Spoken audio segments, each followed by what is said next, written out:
You're listening to The Solution, a podcast by Growers Mineral. I'm your host, Russell Bobel. In this ongoing series, we will be taking a look at the book More Food from Soil Science, a book written in 1965 by one of Growers' co-founders, Dr. V.A. Tietjens. Chapter 3. Some crops are more sensitive to calcium needs. Calcium in relation to toxicity of sprays and fumigants in contact with the foliage. The importance of calcium in building up protoplasm resistance to the toxicity associated with certain sprays and fumigants, and its relation to the killing effects of herbicides are too often overlooked. The following story emphasizes the importance of people with different training working together. The importance of pulverized limestone in the soil to general welfare of cucumbers, as previously mentioned, was of much concern to the owners of a cucumber-producing greenhouse plant in Barberton, Ohio, who prompted me to initiate several pot experiments. The soil was known to have a high pH of 8.4, with a very low reading of available calcium. I want to give much credit to Dr. Barnes and Dr. Bradfield, who were with Ohio State University at the time, 1932 to 1934, for their stimulating ideas and discussions, helped me greatly in formulating these experiments. The high pH of the soil, along with a very low available calcium reading, were difficult to understand in terms of our ideas on the reliability of the soil acidity test in determining lime needs of the soil.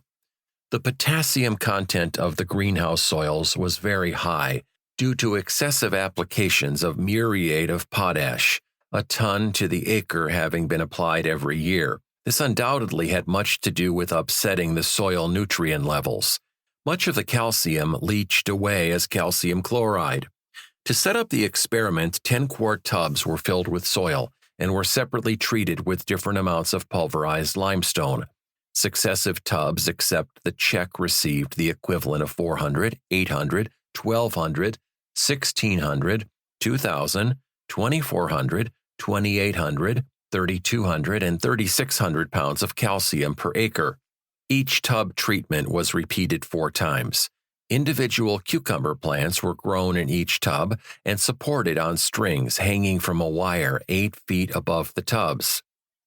There were differences in rate of growth from the check plants, which grew slowly, to those receiving 2,800 pounds of calcium, which grew more rapidly. Beyond that, there was little difference in the rate of growth. When the first plants reached the overhead wire, some of the margins of the older leaves on all plants which received less than 1,600 pounds of calcium per acre began to turn yellow and die. The marginal burning is often mistaken for potassium deficiency. When the plant had cucumbers ready to pick, sulfur dioxide from sulfur, which had accumulated on a 6-inch main line steam pipe, which was used once a year to carry steam for soil sterilization to a greenhouse beyond, was accidentally released in the compartment.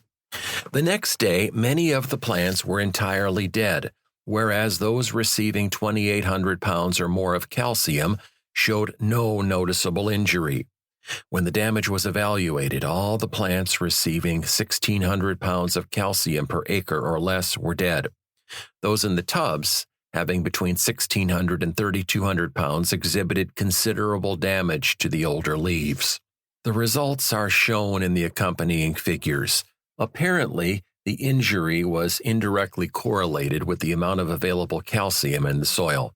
Several years later, I was discussing this with Mr. Fuller, who marketed the Fuller method of greenhouse fumigation to kill mites on flowering plants. He said he could not understand why his method seemed perfectly safe in some houses, while in others it did considerable damage. As he thought about it, he said he had no difficulty in well-managed houses. Injury occurred in badly managed greenhouses. I related my experience with cucumbers and told him to check on the available calcium in the soil. Perhaps he could find the answer. Several years later, he told me he had restricted his fumigation to greenhouses that were well managed and where applications of pulverized limestone had been made. In 1934, after I returned to New Jersey and started a research program on soil fertility problems, I reported results on a pH-available calcium problem in soil science. We were finding many similar cases in sandy loam soils due to excessive uses of nitrate of soda in the production of vegetable crops.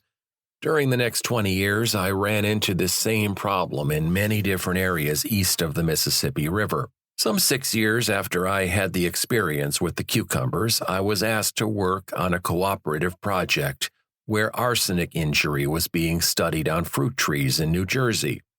The leaves on these apple trees had turned yellow and dropped off. At about the same time, the fruit was half grown wherever arsenate of lead had been used for the control of worms in the fruit. Well, eventually the leaves showed many naked branches with only 2 or 3 leaves on the tip. This condition was not unlike the symptoms of magnesium deficiency on apple trees. In the following year or two, the trees did not set fruit, and some of them died. Since arsenate of lead was a common spray ingredient, and since the foliage turned yellow at about the same time arsenate of lead was used in the spray, this ingredient was viewed with suspicion. Chemical studies were started to find out how the arsenate of lead was causing the injury. It seemed that the injury occurred a week or 2 after the spray was applied. It followed the pattern of a systemic disease, no burning or immediate injury, but a gradual fading of the green color and abscission of the leaf. After 6 years of study, trying to find out how arsenate of lead was doing the damage, we felt we were up against a stone wall. Nothing definite had been learned. At this time, it was decided that the Assistant Extension Specialist in Horticulture, Mr. Harold Robertson, and I were to make a survey of the orchards and find out how widespread this damage really was and whether we could find some correlations in the field. From my previous experience, I was prompted to take a portable acidity tester with me. After visiting at random 10 orchards, all of which were being sprayed with arsenate of lead, we found orchards ranging in injury from those in which trees were in poor growth, with some trees dying, to orchards which were in perfect condition and yielding heavy crops of fruit. It was also noticeable that there were trees that were badly damaged. Cover crops would not grow very well under the trees. It was evident that arsenate of lead was not the real cause, although it did not eliminate the possibility of some indirect effect since we found no orchards where arsenate of lead had not been used. We decided to investigate one of the most badly damaged orchards, which happened to belong to Paul Burke on Rancocos Creek in Camden County, New Jersey. We found him very cooperative and anxious to work with us. I must digress for a moment to give some background information because sociological factors are sometimes tied in with cultural practices. To my way of thinking, Paul Burke was a gentleman fruit grower. He worked very closely with experiment station people, read, in addition to other things, everything he could find on fruit culture, and tried to do the right thing. He and his wife lived in one of the beautiful old homes in New Jersey, surrounded by antique furnishings, which would do credit to many museums. Their family consisted of 3 sons, 2 in college and the third getting ready to attend Cornell University. The eldest son had attended the University of Pennsylvania and was the current Olympic sculling champion. Everyone worked, and it was very discouraging to see acres and acres of orchards gradually dying, apparently in spite of following recommended practices. As we walked through the orchards and saw the poor crops, our conversation revolved around the idea that a good crop of apples on such a fruit farm should pay the expenses necessary to assure 3 boys a college education, whereas a poor crop could actually just be an additional expense. I resolved that I was going to solve Mr. Burke's problem if it was the last thing I ever did. I asked Paul what the lime condition in his soil was, and he said the pH was satisfactory, 6.4 to 6.8. The soil was a loamy sand and had produced exceptionally fine fruit in past years. As he walked through the orchard, we found spots near trees where some sweet clover plants were growing 2 feet tall. I grabbed a plant and was surprised that it could be pulled up with very little effort. When I examined the roots, I found that the taproot had grown 1 inch, and had been divided so that it resembled an inverted Y, with the branch roots all growing parallel to the surface of the soil at the 1-inch depth. Mr. Burke told us he had applied 2 tons of limestone per acre before the sweet clover was sown. He had disked the limestone into the ground. I got my acidity tester and checked the pH and found the soil tested 4.7. Paul said my soil tester was wrong and that he had tested the soil with his tester and it was 6.4. Then I took a sample of the surface inch of soil and we got both 6.4 as our reading. The limestone was all in the surface. When he told me that he had run the disc harrow 8 inches deep to mix the limestone with the soil, I told him he used the wrong tool to do the job. We secured a shovel and started digging holes around the trees. All the older roots had sent feeder roots up to the surface inch of the soil. Every time we disked the soil, we cut off all the feeding roots. We realized that the trees were starving. We used sulfate of ammonia as his nitrogen fertilizer. This was making the soil more acid. When we realized that the problem seemed to be associated with a lime deficiency in the subsoil, we suggested that he apply limestone, 2 tons to the acre, plow it under, and put 2 tons on after the ground was plowed. Up close to the trees where he could not plow, we suggested that he spread 6 to 8 shovels of limestone. He was worried about cutting off the roots when he plowed the ground. I told him it would not be any worse than cutting them off with the disc harrow. Several months after he applied the limestone, we dug holes around the trees again and found the soil full of feeding roots. That late summer, I left Rutgers University and I did not see this orchard for 3 years. When I did see the orchard again, it was producing a fine crop of fruit. I could hardly believe that this was the same orchard, and Mr. Burke informed me that he was still using arsenate of lead. A number of years later, I had occasion to work with a peach grower in one of the southern states along the Atlantic seacoast. This grower had 60 acres of fruit. When I first visited this orchard, the grower was alarmed about the growth condition of his trees, particularly since he had been told he was not in a peach growing area, and that weather conditions and spray materials were responsible for the sickly appearance of some of his trees just when they were beginning to produce fruit. As we walked through the orchard, he pointed out trees that were showing signs of injury. When I asked him whether he had used limestone on his soils, he informed me that he had been warned by his college advisors that he should not use it, and that it might ruin the orchard. When I told him he would lose a number of his trees if he did not put on limestone, he started an argument. I told him I wasn't interested in arguing, but that if he was willing to put on 3 to 4 tons of limestone per acre around some of his sick trees, I was sure the trees would be revived. Well, when he saw how much good the limestone did for these trees, he put limestone on all the trees. After that, he had vigorously growing trees that yielded quantities of high-quality fruit. The college advisor still warns him against using limestone on peaches. The grower, for some reason, did not tell him about his putting on the limestone. The human equation is hard to understand at times. It seems as though every time I mention limestone to a grower, he tells me that he has been warned by his county agriculture agent not to use limestone. A number of years ago, I told a spinach grower that his problems were due to insufficient lime in his soil, and he told me that his county agent had told him to be careful not to overlime. I set up some plots, applying 2, 4, 6, and 8 tons of limestone per acre. I found out later that several people from the experiment station had taken pictures of the plots because they were sure that I would overlime the soil. The grower told me that when the spinach on the 8-ton plots began to grow better than the other plots, they stopped taking pictures. The plot out-yielded the others. I couldn't understand why they weren't interested in growing better spinach and why they didn't take pictures up to harvest. Their attitude seemed to be to try to prevent growers from growing better crops rather than to help the farmer do a better job. It was a case where the book could not be wrong. We have too much of a negative approach to our fertility problems. A lot of research people, I should label them testers, seem to try to disprove anything that is new. They make up their minds that the new idea is wrong and won't work, and then they try to prove it. And if they can't prove it is wrong, they blame the weather. They would do the farmer much more good if they would approach a problem humbly and open-mindedly and reserve their final opinions until all the evidence was in. I have heard agricultural research people criticize people engaged in fundamental research in other fields as being long-haired and too impractical or so technical that nobody could understand them.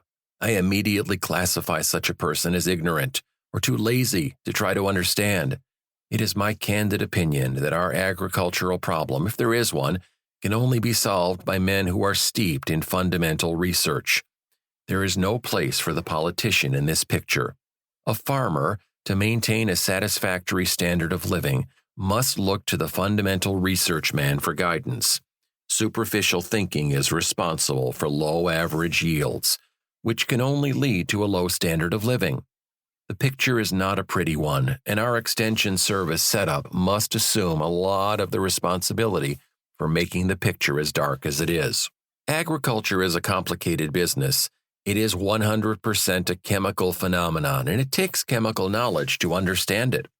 We find farmers who are doing an exceptionally good job, who have no chemical training, but for every one like that, there are 10 or more who are barely existing. To them, chemistry is bunk. I knew a college professor who, when confronted by some statement he could not understand, turned it aside by saying, "It's the bunk." He even wrote a book, which was a repetition of what others had written before him in other books. People with such points of view should not be in a position where they can teach others.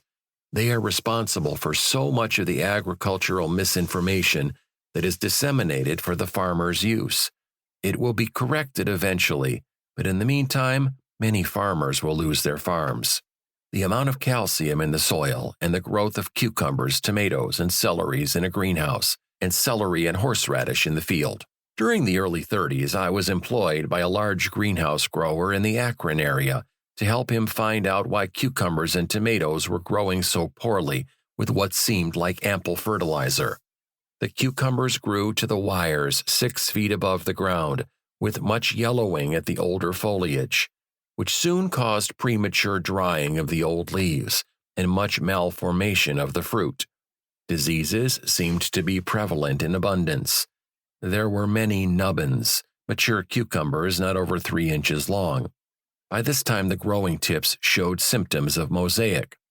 The tomato plants seemed to grow freely enough, but they did not set fruit readily, and much of the fruit that did set developed into rough, misshapen specimens. The leaves showed many chlorotic areas and premature drying of the older leaves. An examination of the foliage with tests applied while examining leaves under the microscope showed a large amount of potassium, but no available calcium crystals. When we examined the soil, there was no available calcium. However, the pH of the soil was above 8.0. The potassium was very high and the phosphorus was low. A situation existed here which was contrary to general knowledge, a pH above the neutral point, but a negative test for calcium. The soil indicated a highly dispersed physical condition, very slippery and slimy when it was wet, and baking as hard as a brick when it was dry. The soil between the rows, where there was much traffic, was as hard and smooth as an asphalt highway. When it was worked between crops, it was hard and lumpy. It was very difficult to steam sterilize the soil because of this lumpy condition. It happened that a Dr. Doolittle from the USDA Department of Plant Pathology stopped by about this time, so I had a chance to discover our mosaic problem with him. When he looked at the plants, he asked, "Why are you applying so much potash?" I told him I was unaware of any heavy applications of potash having been made. However, this agreed with the microscopic examination I had made previously. When we inquired about this from the grower, he said he had applied a ton of muriate of potash per acre before each crop of cucumbers because he had been advised that if you wanted to grow high-quality cucumbers, you needed an abundance of potassium. He further informed us that the first time they used it, the cucumbers were definitely better than the previous crop, but that after that succeeding crops were not of high quality. I assumed from this that the potash had made available through displacement liberal quantities of calcium the first few times it was used, and that succeeding applications released less and less calcium, which was not sufficient to balance the liberal quantities of potassium in the soil. This also could account for the high pH because of the greater activity of the potassium ion. In other words, with no available calcium in the soil, the plants absorbed potassium in large quantities. There apparently was so little calcium and so much potash that the plants looked as though they had a disease. The soil, normally a good silt loam, was hard. Limestone could soften this soil, but the pH was above 8. I immediately got some of this soil into the laboratory, mixed it thoroughly, divided it into 4 lots, and filled 8-inch pots with it.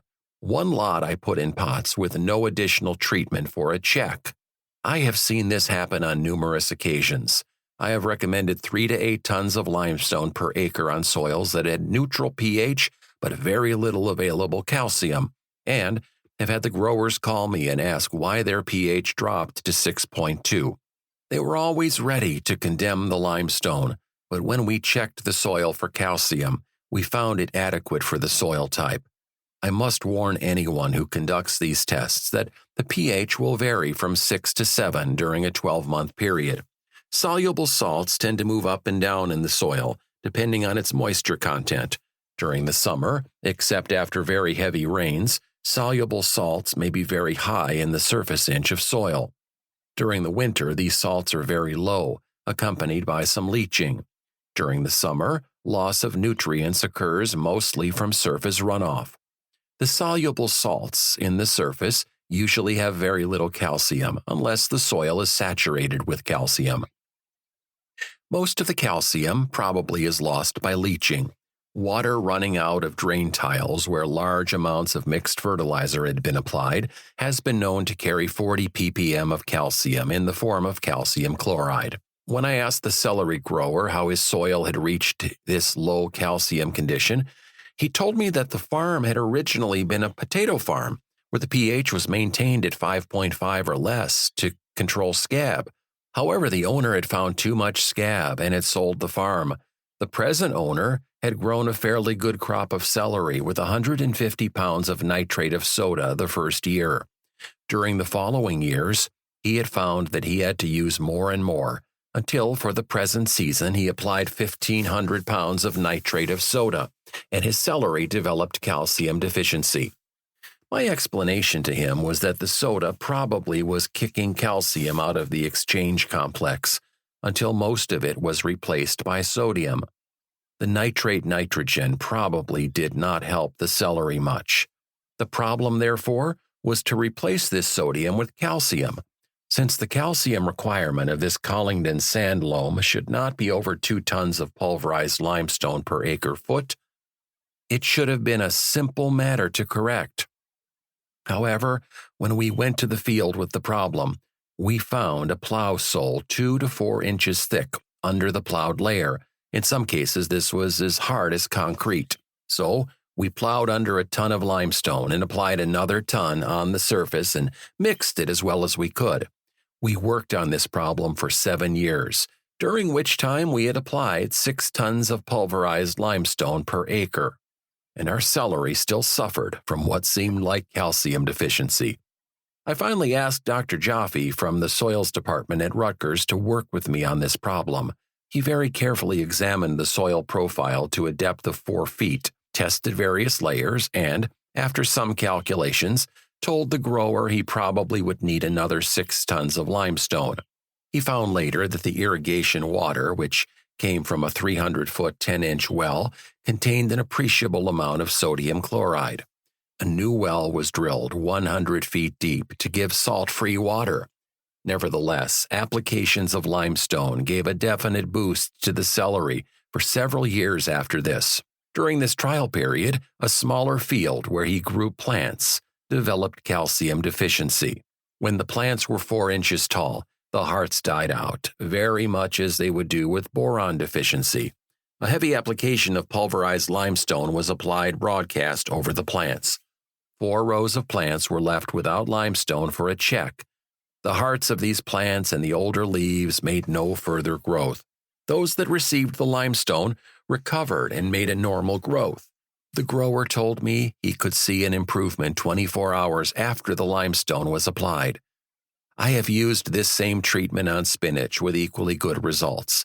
Even though this grower did grow some very good celery during the years we worked with him, it was necessary to apply some limestone every year to maintain a healthy growing crop. It seemed very difficult to kick the sodium out of the colloidal complex. My experience in later years convinced me that if we had applied 4 to 6 tons of calcium limestone per acre, along with some gypsum, and had mixed it with the soil through the use of a rototiller set deep enough to break up the plow sole, we might have seen a permanent correction in 2 years. As it is, after some 20 years, the grower is still having a problem, but it is easily corrected with a ton of limestone. Thanks for listening, everyone, to this episode of The Solution. If you'd like to learn more about the Growers Program or anything you heard in this podcast, visit our website at growersmineral.com. Make sure to subscribe so you don't miss another episode. Thanks. We'll see you guys in the next episode.